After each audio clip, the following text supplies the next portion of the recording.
শ্রাবণ মাস পড়লেই দলে দলে ভক্তরা ভিড় জমান বাবা তারকনাথের দরবারে।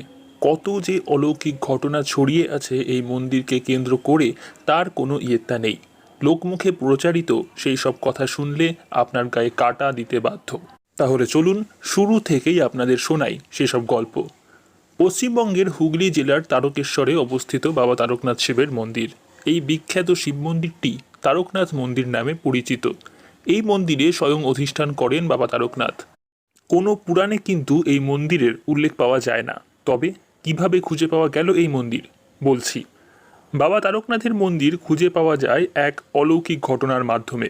আজ থেকে প্রায় 400 বছর আগে হুগলি জেলায় বিষ্ণুদাস নামে এক ক্ষত্রিয় রাজা বাস করতেন। তার অঞ্চলের নাম ছিল রামনগর। বিষ্ণুদাস অত্যন্ত তেজি রাজা ছিলেন। তার সঙ্গে তিনি ছিলেন পরম শিব ভক্ত। ভগবান শিবের আশীর্বাদে তিনি ভালোই দিন কাটাচ্ছিলেন। রাজা বিষ্ণুদাসের ভারমল্ল নামে একটি ভাই ছিল, তবে সে ছিল সন্ন্যাসী। রাজকার্য করার থেকে ভগবানের আরাধনা করাকেই সে জীবনের উদ্দেশ্য বলে মেনে নিয়েছিল। সে রাজার সঙ্গে থাকতো না। রামনগরের কাছে তারপুর নামে একটি জঙ্গলে সে কুটির বেঁধে বসবাস করত। তারপুরের বন থেকেই সে ফলমূল এবং মধু সংগ্রহ করে সেগুলোকে আহার করেই জীবন ধারণ করত। একদিন তিনি বনের মধ্যে ফলমূল সংগ্রহের জন্য ঘুরে বেড়াচ্ছিলেন। চলতে চলতে তিনি দেখলেন একটি গাছের নিচে একটি সুন্দর কালো রঙের শিলাখণ্ড পড়ে আছে। শিলাটির আকৃতিও বেশ সুন্দর, বড় ডিম্বাকৃতি। কিন্তু অবাক করার মতো বিষয় হলো শিলাখণ্ডটি ভেজা ভেজা। ভারমল্ল অবাক হয়ে ভাবলেন, এখানে তো কয়েকদিনের মধ্যে বৃষ্টিপাত হয়নি, তাহলে এই শিলাটি ভেজা রইল কিভাবে? ভাবতে ভাবতেই তিনি এক আশ্চর্য ঘটনা দেখতে পেলেন। তিনি দেখলেন কোথা থেকে যেন একটি দুগ্ধবতী গাভী এসে সেই শিলাখণ্ডটির ওপর দাঁড়িয়ে পড়ল। তারপর নিজে থেকেই সে শিলাখণ্ডটিকে নিজের দুধ দিয়ে ভিজিয়ে দিল। নিজের চোখে এই ঘটনা দেখে ভারমল্ল অবাক হয়ে গেলেন। তিনি পরদিনও সেই সময় সেই জায়গায় এসে দাঁড়ালেন, এটা দেখার জন্য যে আজও গাভীটি সেখানে দুধ দিয়ে যায় নাকি। ভারমল্লকে অবাক করে সেদিনও গাভীটি সেই শিলাটির দুধ দিয়ে স্নান করিয়ে গেল।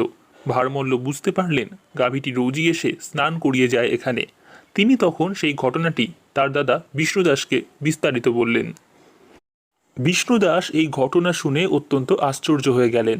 তিনিও পরদিন তার ভাইয়ের সাথে সেই স্থানে গিয়ে অপেক্ষা করতে লাগলেন সেই অলৌকিক দৃশ্য দেখার জন্য, এবং কিছুক্ষণের মধ্যেই তারা তাদের সেই পরিচিত দৃশ্য দেখতে পেলেন।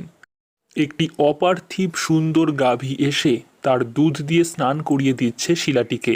গাভীটি এত সুন্দর যে মনে হচ্ছে সে যেন এই পৃথিবীরই নয়, যেন স্বয়ং স্বর্গ থেকে নেমে এসেছে পৃথিবীতে। দুধ দেওয়ার পর যখন গাভীটি সেই স্থান ত্যাগ করতে উদ্যত হলো, বিষ্ণুদাস তখন কৌতূহলী হয়ে সেদিন গাভীটির পিছু নিলেন। কিন্তু জঙ্গলের মধ্যে গাভীটি যে কোথায় হারিয়ে গেল তিনি আর খুঁজে পেলেন না। বিষ্ণুদাস বুঝলেন এটি কোনো সাধারণ শিলাখণ্ড নয়। তাছাড়া গাভীটি কোথা থেকে আসে, কোথায় যায় সেটিও সম্পূর্ণ অলৌকিক। আর শুনশান জঙ্গলের মধ্যে কোনো গাভী আসবেই বা কোত্থেকে?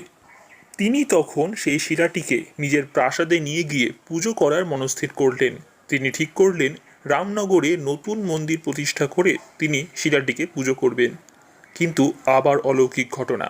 রাজার কয়েকশো লোক এসেও সেই পাথরটিকে কেউ তুলতে পারল না। তোলা তো দূরের ব্যাপার, মাটি খুঁড়ে এই শিলাটির মূল পর্যন্ত খুঁজে পাওয়া গেল না।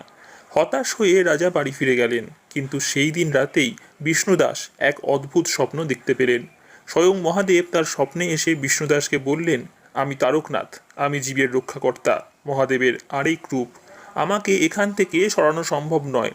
আমার এই শিলারূপ গয়া কাশী পর্যন্ত ছড়িয়ে রয়েছে। তাই আমাকে এখান থেকে সরানোর চেষ্টা করো না, বরং এখানেই আমার মন্দির নির্মাণ করে আমার পুজো করো।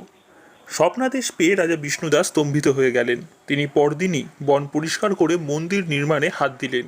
তার ভাই ভারমল্ল তাকে যথাযথ সাহায্য করল। মন্দির প্রতিষ্ঠা করার পর তিনি মুকুন্দ ঘোষকে শিবের সেবা ও পুজো করার ভার দায়িত্ব দিলেন। তিনি হলেন বাবা তারকনাথের প্রথম সেবক। তার নাম অনুসারে জায়গাটির আজকের নাম হয়ে গেল তারকেশ্বর।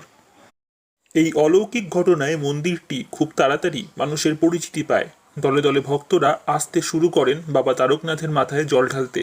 মন্দিরের সামনে দুধ পুকুরে ডুব স্নান করে ভক্তরা পুজো দিতেন বাবা তারকনাথকে।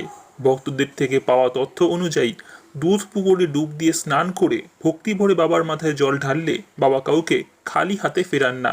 জটিল রোগ থেকে কঠিন সমস্যা সব কেটে যায় বাবা তারকনাথের কৃপায়। তবে শ্রাবণ মাসে বাবার মন্দিরে সবাই পায়ে হেঁটে কেন যায় জানেন? না, এবার আর অলৌকিক ঘটনা নয়, ফিরে আসি ইতিহাসে। আগেকার দিনেও শ্রাবণ মাসে বাবার জন্মমাস উপলক্ষে ভক্তরা দর্শন করতে আসতেন বাবাকে। দূর থেকে আসার সময় পায়ে হেঁটেই আসতে হতো তাদের। তখন বাবাকে গঙ্গা জলে স্নান করানোর জন্য ভক্তরা শেওড়াফুলির নিমাই তীর্থ ঘাট থেকে গঙ্গা জল ভরে নিতেন ঘটে করে। তারপর সেটিকে বাঁকে ঝুলিয়ে পায়ে হেঁটে আসতেন তারকেশ্বর মন্দিরে বাবার মাথায় জল অর্পণ করার জন্য। সেই ধারা চলে আসছে আজও। ভক্তের ভক্তিতে এখনও ভক্তরা গঙ্গাজল ভরে পায়ে হেঁটে যান বাবার মন্দিরে, বাবাকে পুজো করেন পবিত্র গঙ্গা জলে। এবার বলি পুজো দেওয়ার নিয়ম। বাবা তারকনাথের মন্দির সকাল 6টা থেকে 9:30 পর্যন্ত ও সকাল 11:30 থেকে দুপুর 1:30 পর্যন্ত খোলা থাকে। এই সময় বাবার মাথায় জল ঢালা যায়। এছাড়া মন্দির বিকেলে খোলা থাকে 5টা থেকে রাত্রি 8টা পর্যন্ত, আর প্রতিদিন সন্ধ্যা 7টা নাগাদ সন্ধ্যা আরতি হয়। যারা দূর থেকে আসবেন তাদের জন্য দিচ্ছি থাকা খাওয়ার জায়গা। তারকেশ্বরে অসংখ্য দোকান আছে পূজা সামগ্রী কেনার জন্য। তবে তারকেশ্বর মন্দিরের ঠিক 1 নম্বর গেটের পাশেই রয়েছে মৃত্যুঞ্জয় ভবন। এই মৃত্যুঞ্জয় ভবনেই আপনি তারকেশ্বর মন্দিরে পুজো দেওয়ার জন্য পূজা সামগ্রী থেকে শুরু করে পুরোহিত পেয়ে যাবেন। এছাড়াও আপনারা চাইলে এই মৃত্যুঞ্জয় ভবনে থাকতে পারেন। এখানে 12 ঘন্টার জন্য থাকার খরচ অ্যাটাচ বাথরুম সমেত মাত্র 250 টাকা। তবে এই 250 টাকার কমেও ঘর পাওয়া যায় এখানে। আপনারা চাইলে তারকেশ্বর রাজবাড়ি থেকে ভোগ খেতে পারেন। তারকেশ্বর রাজবাড়ি থেকে ভোগ খেতে গেলে আপনাকে দুপুর 1টার মধ্যে তারকেশ্বর রাজবাড়ি থেকে 40 টাকার বিনিময়ে একটি ভোগের কুপন কাটতে হবে। এছাড়া তারকেশ্বর মন্দিরের আশেপাশে অনেক নিরামিষ হোটেল রয়েছে, সেখান থেকেও আপনারা খেতে পারেন দুপুরের খাবার। ভিডিওটি ভালো লাগলে বন্ধুদেরকে শেয়ার করে দেবেন এবং আমাদের পরিবেশনা ভালো লাগলে একটি লাইক করে ভিডিওটি সাবস্ক্রাইব করে দেবেন। জয় বাবা তারকনাথ।